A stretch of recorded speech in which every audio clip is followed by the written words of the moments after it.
अभी तक हम लोग ज्योग्राफी का जल विभाजन, प्रवाह मार्ग, मुहाना, नदी ये सब पढ़े हैं। आज हम लोग नदी के कार्य पढ़ेंगे। तो नदी के कार्य जो है 3 हैं। कौन कौन से? अपक्षरण, स्थानांतरण और निक्षेपण। ये 3 टॉपिक इस वीडियो में हम लोग पढ़ेंगे। जिसको इस वीडियो को पूरा देखना है तो मेरे साथ जुड़े रहिएगा। लास्ट में एक इम्पोर्टेंट क्वेश्चंस बताएंगे जो तुम्हारे बोर्ड का एग्जाम के लिए इम्पोर्टेंस है।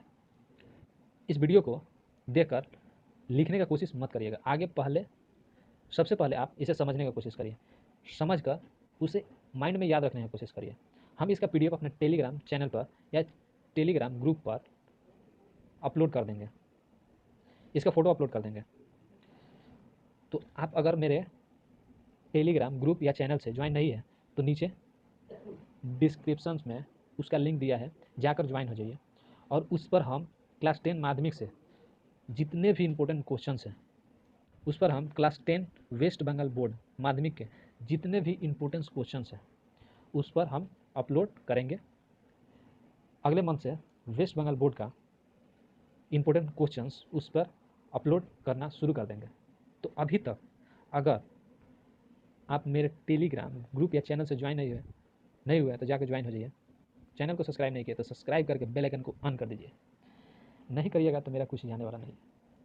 अगला वीडियो हम तो डालेंगे इस अपने यूट्यूब चैनल पर, तो आपके पास नहीं जाएगा। जाहिर सी बात है, चैनल को सब्सक्राइब नहीं करेगा तो आपके पास नोटिफिकेशन नहीं जाएगा। तो नोटिफिकेशन नहीं जाएगा तो आप मेरे इस वीडियो को नहीं देख पाइएगा और बोर्ड में कम से कम मार्क्स लाइएगा। और वीडियो को देखिएगा तो बोर्ड में आप श्योर हम कह सकते हैं कि इस चैप्टर से जितने भी क्वेश्चन आएंगे उसको 100%, 99 नहीं 100% आप सॉल्व करिएगा। और क्वेश्चन इतने करा देंगे इस चैप्टर से कि आपको स्कूल के टीचर्स ऐसा क्वेश्चन नहीं कराएंगे। बहुत इंपॉर्टेंट क्वेश्चन कराएंगे जो तुम्हारे माध्यमिक के एग्जाम के लिए बहुत इंपॉर्टेंट है। अपक्षरण या इरोशन क्या होता है? नदी की धारा तली व तटों को काटती हुई प्रवाहित होती है तो इसे अपक्षरण या कटाव कहते हैं। यह इस तरीक़ा से यह नदी बह रहा है। तो नदी तली मतलब नीचे वाला भाग, ये तुम्हारा यहाँ से, अगर यहाँ से ये नदी बह रही है इधर से, तो यह जो साइड वाला भाग है यह क्या कहला जाएगा? तट कहलाएगा। ये दोनों साइड वाला तट, और यह जो पोर्शन है बीच वाला वो क्या कहलाएगा? तली कहलाएगा। ऐसे जो नीचे वाला पोर्शन है उसे तली कहेंगे और साइड वाले भाग को तट कहेंगे। ऐसे नदी जा रही है तो इस वाले भाग को तट कहेंगे और इस वाले बीच वाले भाग को तली कहेंगे। इसको नीचे वाले को काटती है। नदी का अपक्षरण या कटाव शक्ति उसके वेग के वर्ग के समानुपाती होता है। यह इंपॉर्टेंट है। अपक्षरण शक्ति माने कटाव का जो शक्ति है समानुपाती होगा नदी के वेग के वर्ग के।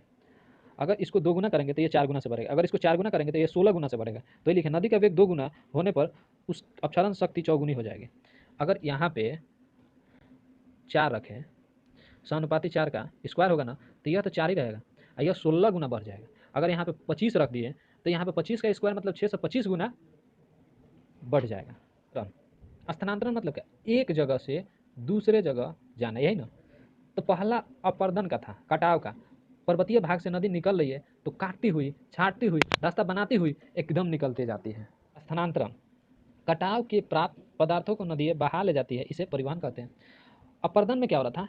काट छाट हो रहा था। नदी जहाँ से निकल रही है वहाँ पे तेज गति के कारण पत्थर को तोड़ती हुई, खरोचती हुई आगे निकलती जाती है। और वह जब मैदानी भाग में आते हैं, थोड़ा उभर उठे हुए भाग में आते हैं तो वहाँ पर स्थानांतरण होते हैं। उसमें पानी के सहारे एक जगह से दूसरे जगह जाने लगते हैं। नदी का परिवहन शक्ति उसके वेग के छठे घात का समानुपाती होता है। अगर नदी का परिवहन शक्ति 2 गुना कर दिया जाए तो इसका वेग कितना हो जाएगा? छठे मतलब 2 दुना का 4 दुना 8 दुना 16 दुना 32 दुना 64 गुना बढ़ जाएगा। तुम्हारे बोर्ड के लिए जो बहुत इंपॉर्टेंट क्वेश्चन है पूछता है एग्जाम में, छठे घात का नियम से क्या समझते हो? तुमको यही लिखना होगा कि नदी के परिवहन शक्ति उसके वेग के छठे घात के समानुपाती होता है। अर्थात यदि नदी का वेग 2 गुना कर दिया जाए तो उसके परिवहन की जाने वाली बोझ का भार 2 के पावर 6 इक्वल टू 64 गुना हो जाएगा। इसे छठे घात का नियम कहते हैं। माइंड में याद करके रख लो। अगर समझ में नहीं भी आ रहा है तो रट के रख लो। अगर उससे भी नहीं हो रहा है तो डेली इसको खोल कर एक बार पढ़ लो। एग्जाम के लिए इंपॉर्टेंट है तो है। हम अपने स्टूडेंट को पढ़ाए हैं, जो स्टूडेंट 30% भी लाने की आशंका नहीं कर सकता था उसे हम पढ़ाकर 55%, 54% तक ले हम उसको दिला दिए। तो अगर आप सोचिए कि आप थोड़ा सा अगर पढ़ रहे हैं तो हम आपको 95% ऊपर मार्क्स दिलवा सकते हैं। निक्षेपण, पढ़ाते पढ़ाते थोड़ा सा अंदर में इमोशन जो होता है वो निकल जाता है। निक्षेपण, पहला क्या हुआ, काट छाट हुआ, काट काट कर तोड़ दिया, तोड़ कर छोड़ दिया, तो तोड़ दिया तो उसे स्थानांतरण कर रहा है। जब स्थानांतरण हो गया तो अब किसका बात आता है, निक्षेपण। तुम्हारे जीवन में भी 3 ये अवस्था आएंगे। पहले बताओ, जवानी, किसी को उस सुर में तुम क्या करते हो, किसी को मार काट करके फोड़ फाड़ देते हो, अपने गार्जियन लेके डेली कंप्लेन पर कंप्लेन लेके जाते हैं, तो वो तुम्हारे जवानी अवस्था में है। तो उस अवस्था में तुम कुछ भी कर रहे हो। तुम जैसे परिपक्व अवस्था में जाते हो, मतलब मध्य भाग में 50% जवानी, अब 50% 50-50 हो गया, आधा जवानी आधा बुढ़ापा। अब तीसरा जो अवस्था आता है संपूर्ण बुढ़ापा आ जाता है, मतलब निक्षेपण। अब तुम्हारे पास वो शक्ति, वह जवानी नहीं रही। तो निक्षेपण जो होता है, बहा कर ले गए पदार्थों को नदियाँ अपने तली व मुहाने पर जमा कर देती है, जिसे हम निक्षेपण या जमाव कहते हैं। ये सोचो, अगर सोचोगे तो बहुत कुछ पाओगे, और नहीं सोचोगे तो कुछ नहीं पाओगे। हम पढ़ाते रह जाएंगे, तुम पढ़ते रह जाओगे, कुछ नहीं कर पाओगे। जब तक अपना सोचो, जब तक तुम सोचोगे नहीं, अपने माइंड को जोर नहीं दोगे, तब तक कुछ नहीं होने वाला। निक्षेपण जब अपर्दन हो जाता है, कट जाता है, छंट जाता है और स्थानांतरण हो जाता है, उसे नदी आहिस्ता आहिस्ता उसको बहा कर अपने साथ लेके आ जाती है, तो लास्ट वाला भाग जो आता है निक्षेपण का, तब उस बोझ को अपने साथ नहीं ले जा पाती है, जिसके कारण वो मुहाने पर छोड़ देती है, जिससे डेल्टा का निर्माण होता है। वो निक्षेपण का भाग है। कुछ किए बिना ही जय जयकार नहीं होती है, कुछ किए बिना ही जय जयकार नहीं होती है, और कोशिश करने वालों की कभी हार नहीं होती है। एक सिंपल सा फंडा बताते हैं टॉप करने का। जो चीज़ नहीं समझ में आ रहा है ना, क्या करोगे, छोड़ दोगे, छोड़ना मत, तो उसको छोड़ना मत, उसको बार बार रिवाइज करते रहना।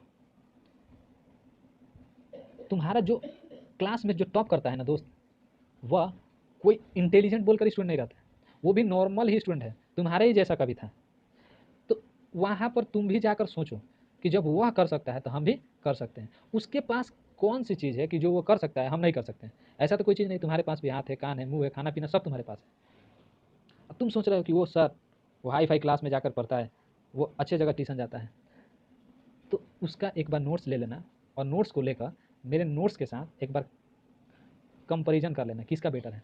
अगर टॉपर्स इस वीडियो को देख रहा है ना, तो वो तुमसे बोलने नहीं जाएगा, इस वीडियो को वो लेकर लाभ उठा लेगा, इस वीडियो को लेकर वो लाभ उठा लेगा और बोर्ड में अच्छे मार्क्स को गेन करेगा। हो सकता है पहले 96-95% मार्क्स गेन करा था, इस वीडियो को देख लेने के बाद और मेरे साथ जुड़ने के बाद जो चैप्टर करा रहे हैं उसको कर लेने के बाद हो सकता है वो वेस्ट बंगाल में टॉप 10 लिस्ट में भी आ सकता है।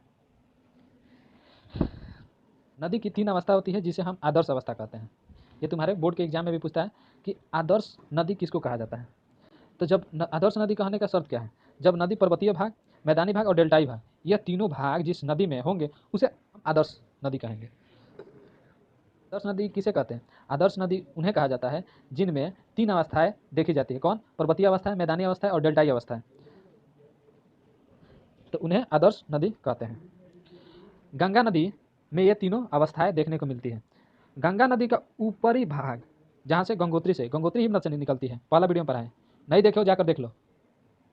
ये मत सोचो कि कल देखेंगे, परसों देखेंगे, काल करो सो आज, आज करो सो अब। किसी कवि ने कहा है कि जो काम तुम कल सोचे हो करने के लिए, मतलब इस वीडियो को तुम आज देख रहे हो और सोच रहे हो कि अभी तो ये वीडियो देखकर उसके बाद कल वीडियो वो देख लेंगे, वैसे मत करना। अभी इस वीडियो को खत्म करके पहले वीडियो को जाकर देखो। अस्कत तुम्हें गड्ढर में ले जाकर फेंक देगी।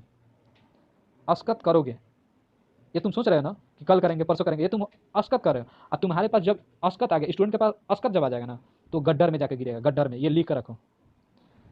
तो जो काम सोच रहे हो आज करने के लिए, उसे अभी नाओ, अभी करो। तुम्हारे जीवन में सबसे पहला मोटिव एम क्या है? अभी खेलना, पबजी खेलना, पबजी बैन हो गया। फ्री फायर खेलो, ये नहीं कह रहे मत खेलो। देखो तुम्हारे पढ़ाई के साथ कितना वो फ़ायदेमंद है।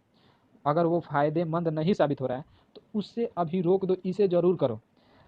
अगर इसे तुम अभी नहीं करोगे तो 10 साल बाद तुम कभी इसको कर पाओगे नहीं ना।